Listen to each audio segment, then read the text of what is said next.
Welcome to How to Literally, where we keep it smart, simple, and scam-free. Today, we're breaking down Solidworks, AutoCAD, and Fusion 360, three of the biggest names in 3D design. Which one's actually best for you? Solidworks is an industry standard for mechanical and product design. It's powerful, precise, and made for engineers. Great for complex assemblies, simulations, and manufacturing. But it's expensive, Windows only, and not ideal for casual users. AutoCAD is more 2D focused but has 3D tools too. It's widely used in architecture and civil engineering.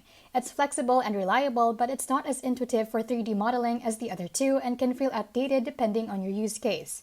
Fusion 360 is the most accessible of the three, cloud-based, cross-platform, and great for 3D modeling, CAM, and even generative design. It's a favorite for hobbyists and startups. Downsides, it needs internet access and lacks some of the deep features SolidWorks offers. If you're a pro engineer, SolidWorks. If you're doing 2D heavy architectural work, AutoCAD. But if you want an all-in-one modern tool that's beginner-friendly, Fusion 360 is hard to beat. Thanks for watching this breakdown on How to Literally, and stay tuned for the next one.